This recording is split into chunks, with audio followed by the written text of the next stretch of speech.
నమస్తే masters. Like, share, subscribe. మనం రామకథ రసవాహిని గురించి తెలుసుకుంటున్నాం. అందులో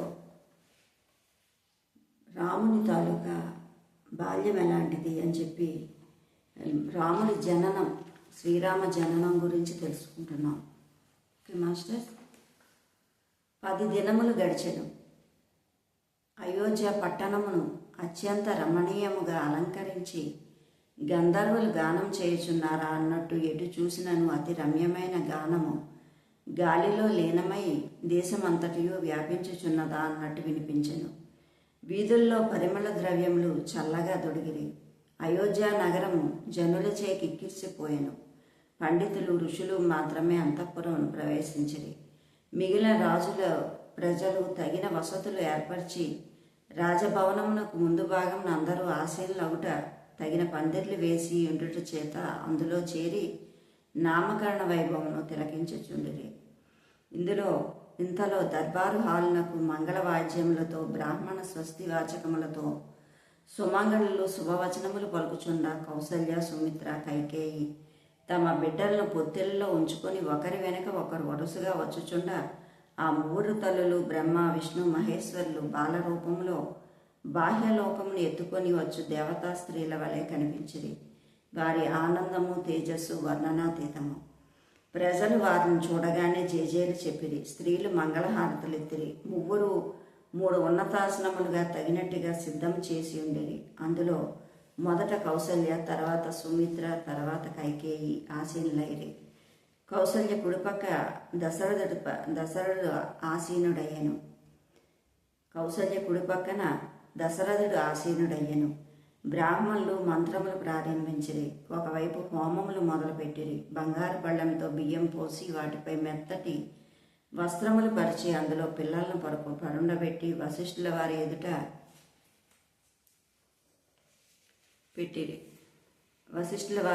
పెట్టిరి. కౌసల్య కుమారుడు వశిష్ఠుల వారి వైపు చూచుచూ ఏదో పాత పరిచయం ఉన్నట్టు చూపర్లకు ఆశ్చర్యం కలిగించినట్లుగా వశిష్ఠుల వారి చెంతక రమ్మని పిలిచినట్లుగా ఆ బాలుడు గంతులు వేయదొడగను. అంత గురువు ఆ బాలుని చర్యలు చూసి ఆనందం పట్టలేక ఆనంద బాష్పములు తుడుచుకుంటూ అక్షంతలు చేపట్టి, రాజా, కౌసల్య నందనవర్ధనుడు అందరికీ ఆహ్లాదకరం కలిగించును. అతడు గుణరూపములు అందరినీ క్రీడింపచేయును. యోగులే ఇతన్ని రమింతురు. కనుక నేటి నుండి ఈ బాలుడు రాముడని పేరు పెట్టుచున్నాను అని కౌసల్యానందనకు రాముడని నామకరణం గావించిరి. అంతటా ఋషులు బలి అని సరి అయిన నామమని ఆనందించిరి. తదుపరి సుమిత్రానందవర్ధనుడైన 2 బాలులను తిలకించి పెద్ద బాలుడు చూసి శౌర్య వీర్యములు ప్రదర్శించుచు లక్ష్మీ సంపన్నుడు కాగలడని, లక్ష్మీనారాయణ సేవయే తన సేవగా శ్వాసగా భావించి ఆచరించును. కనుక అతనికి లక్ష్మణుడనియు, అతని తమ్ముడు శత్రువులను నాశనం చేసి అన్నాల జాడలను అనుసరించి శాంత చిత్తుడై ప్రవర్తించును. కనుక ఆ బాలుడికి శత్రుఘ్నుడనియు పిలువబడును అని ఆశీర్వదించెను. తదుపరి కైకేయి ఆనందవర్ధనుడు బాలుని చూసి అతడు అందరి అంతఃకరణములను ప్రేమానందంతో నింపుటే కాక ఆశ్చర్యకరమైన ధర్మ ప్రవృత్తి కలవాడు అగుట చేత ప్రజలకు భరణ పోషణములు గావించును. కనుక అతన్ని భరతుడని నామకరణం గావించుదురే. వశిష్ఠుల వారు తెలుపగానే ఆ పిల్లల భవిష్యత్తు కూడా ఇట్టివి కాగలవని విశ్వసించి ఆనాటి నుంచి కౌసల్యానందన్ని రాముడనియు, సుమిత్రానందన్ని లక్ష్మణుడనియు, శత్రుఘ్నుడనియు, కౌసల్యానందన్ని భరతుడని పిలిచిరి. వచ్చిన వార్లకు భోజనముల ఏర్పాట్లు గావించి అందరినీ సంతృప్తిపరచి ఎవరికి తగిన గౌరవములు వారకు గావించి దాన ధర్మములు సలిపి గోవులను, భూములను, సువర్ణములను పంచిపెట్టి వచ్చిన వారందరికీ నచ్చినట్లు చూసి చేసి పంపితరి. ఆనాటి నుంచి పిల్లలు దినదిన ప్రవర్తమానులై అమ్మ చెంత పెరగదొడగరి. ఇందు ఒక విచిత్రం జరిగను. ఏమనగా బాల్యము నుండి లక్ష్మణుడు రాముణ్ణి, శత్రుఘ్నుడు భరతుడిని అనుసరించుచుండేది. అనుసరించుటే కాదు ఒకరినొకరు వేడలేని స్థితిలో పెరుగుచుండరి. ఎట్లనగా లక్ష్మణుడు పుట్టిన నాటి నుండి ఎప్పుడు చూసినను ఏడ్చుచుండేవాడు. నర్సులు ఎన్ని విధములుగా మందు పోతలు కావించరి, కానీ దేనికి పోరు మానేవాడు కాదు.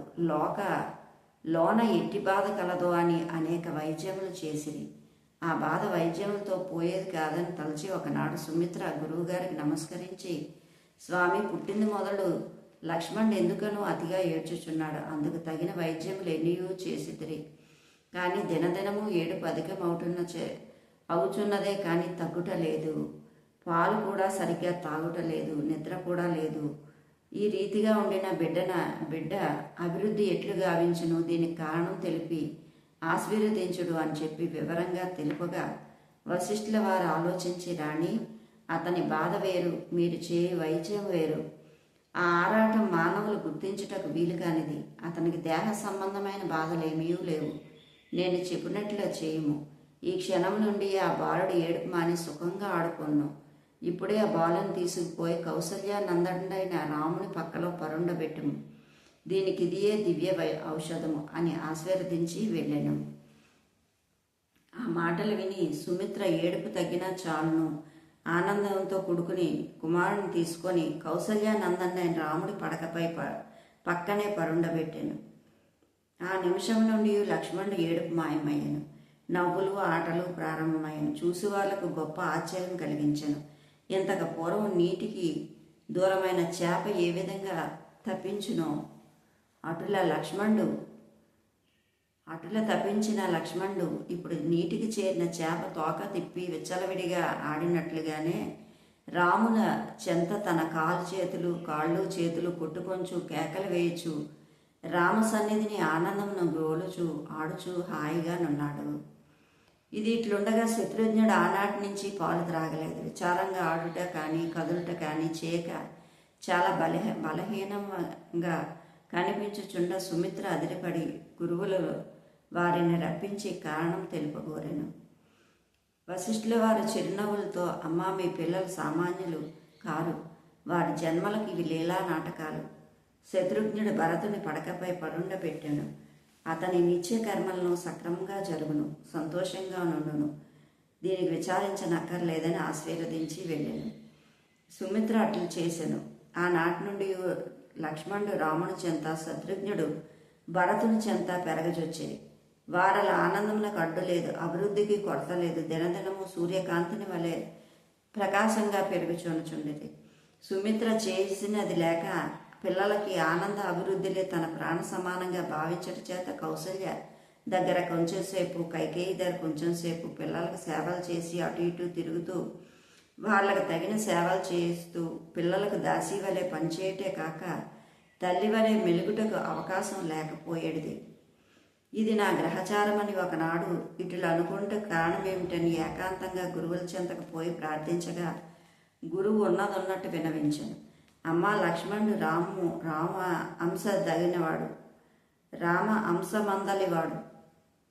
లక్ష్మణుడు రామ అంశమందలివాడు, శత్రుఘ్నుడు భరతుని అంశమందలివాడు అని మాత్రం చెప్పుచుండ సుమిత్ర, అవునవును, నాకు ఈనాడు బోధపడింది. ధన్యురాలను నమస్కరించి వెళ్ళిపోయాను. ఆనాడు పాయసం గ్రద్ద తన్నుకుపోగా రాజు కోపగించునేమోనని కౌసల్యకు కైకేయికు తెలప వారు సరళ సహృదయులై ఆమెకు పాయసమునందు కొంత భాగము, ఆమె పాయసమునందు కొంత భాగము నాకు అందించిరి. అవియే వారి అంశములు. కాకున్నా నాకు మాత్రం ఇరువులు పుత్రుల కలుగుటకు కారణమేమి? ఇరువులు అంశంలో భుజించితిని కనుక ఆ బాలురు ఇట్లే సంబంధం పొంది ఎందురు. దైవ సంకల్పం ఎంత సూక్ష్మము! ఇతని శక్తి కనుగొన ఎవరితరము, దాన్ని మార్చువారెవ్వరు అని తనలో తాను ఆనందించుతూ ఆనాటి నుండి నవమాసాలు మోసి కన్నది తాను కానీ తల్లులు మాత్రం వారలే. కౌసల్య కైకేయులే నా బిడ్డలు నిజమైన తల్లులని దృఢం చేసుకుని బిడ్డలను కౌసల్య కైకేయులకి అప్పచెప్పి తాను ఆయా వలె వారి చెంత పనులు చేయుచుండెను. దాసీలే కాక రాజబంధువులు అనేక మంది పిల్లలను చూచుటకై నిత్యము వచ్చిపోతుండేవారు. వారందరూ చూసి వెళ్ళిన వెంటనే కౌసల్య పిల్లలకు దిష్టి తీసి పారవేశాను. కౌసల్యకు కుమారుల యందుండగా అధికమైన ప్రేమ చేత దినావారాలు మాత్రం దివా దివారాత్రముల గగనము తెలుసుకోడేది కాదు. నిమిషము పిల్లల్ని విడిచిపెట్టి వెళ్ళేది కాదు. స్నాన పూజాదులు కూడా లక్ష్యమంతయు పిల్లల యందే ఉంచుకొని అతి శీఘ్రంగా పనులు చేసుకొని వచ్చేది. ఒకనాడు రామలక్ష్మణులు స్నానం చేయించి పొగలు వేసి బంగారు తొట్టులో పరుండబెట్టి తానే స్వయంగా పాట పాడి ఊయల ఊపి పిల్లలు నిద్రించగానే దాసీలకు పిల్లలను చూసుకోమని చెప్పి లోనికి వెళ్ళి పాయసం కాచి పూజ గదిలోకి తీసుకొని పోయి నైవేద్యం గావించాను. మరికొంతసేపటికి నైవేద్య ప్రసాదములు తమ పిల్లలకు కొంత పెట్టవచ్చునని బంగారు గిన్నె తీసుకొని పూజా గది ప్రవేశించగానే నైవేద్యం ఉంచిన పాత్రను ముందు పెట్టుకొని జుట్టుకొనుచున్న రాములను చూచెను. ఆమె కన్నులు ఆమెయే నమ్మలేకపోయాను. ఇది నిజమా లేక భ్రాంతియా? ఈ తొట్లయందు నిద్రయించుచున్న నా బాలులు ఇటులకి వచ్చెను, ఎవరు తెచ్చిరి అని పరుండిపోయిన తొట్లలోకి వెళ్ళి చూడ గాఢ నిద్రలో ఉన్న రామును చూసి ఇది నా భ్రాంతి అని తనలో తాను సర్దుకుపోయి పాయసం గిన్నెలో వేసుకున్నటకై పాత్రను చూడ ఆ పాత్రలో పాయసం గరిటెడైను లేకపోవట చేత కుమారుని చూసినది భ్రాంతి కావచ్చును. పాయసం లేకపోవట భ్రాంతి ఎట్లవును అని ఒకవైపు ఆశ్చర్యము మరొక వైపు సంశయము ఆమెను ఉక్కిరి బిక్కిరి చేశాను. ఎటులనో ఆ గిన్నెలో కొంత ప్రసాదం ఉంచుకొని తొట్ల చెంత చేరి బాలులను నిద్రించు మోములకు చూచుచుండెను. రాముడు చప్పరించుచు కన్నులు మూసుకొని లొట్టలు వేయుచుండ కౌసల్య ఆశ్చర్యంతో చిరునవ్వుతో ఆ మోమును తిలకించుచుండ రాముని మొగము ఒక నిమిషం బ్రహ్మాండమే తిరిగినట్లు కనిపించెను. కౌసల్య దేహం అనే మరచి కన్నులు విప్పి రెప్పలు ఆర్చగా పిచ్చిగా చూచుచుంట దాసీలు గమనించి అమ్మా అమ్మా అని అరిచిరి. వారల అరుపులకు కౌసల్యకు వినిపించలేదు. ఒక దాసి అమ్మ పాదములు పట్టి అమ్మాదేవి అని అనేక విధములుగా మేల్కొల్పెను. కౌసల్య ఉలిక్కి పడినట్టు దేహమును గగ్గోరు పడినట్టు కదలిచ్చి దాసీల వైపు చూచి ఆశ్చర్యంతో మంచంపై కూర్చొని దాసి మీరు బాలును చూసిద్దిరా అని ప్రశ్నించాను. అవును తల్లి, మేము ఇక్కడే ఉన్నాం, బాలును చూచుటకే ఉన్నామని జవాబు చెప్పిరి. ఎట్లు చూచిద్రి అంటే బాలుల్లో ఏమైనా మార్పులు కనిపించనా అని కౌసల్య ఆతృతతో ప్రశ్నించగా మాకెట్టి మార్పు కనిపించలేదు తల్లి అన్నారు. బాలుడు గాఢ నిద్రలో ఉన్నారు కదా అని జవాబు చెప్పిరి. కౌసల్య తాను చూసిందంతయు భ్రమయా లేక నిజమా, నిజమైన చోట వారందరికీ ఎందుకు కనిపించలేదని తనలో తాను అనేక విధముల ఆలోచనలు జరిపి కడకు పిల్లలకు యజ్ఞప్రసాదం కలుగుట చేత దైవ చిహ్నలు ఈ రీతిగా కనిపించి ఉండవచ్చునని తనకు తానే జవాబు చెప్పుకొని తిరిగి పుత్రవాత్సల్యంతో మునిగి వారలకు తగిన పరిచర్యను చేయుచు శుక్లపక్షంలోని చంద్రుని వలె దినదిన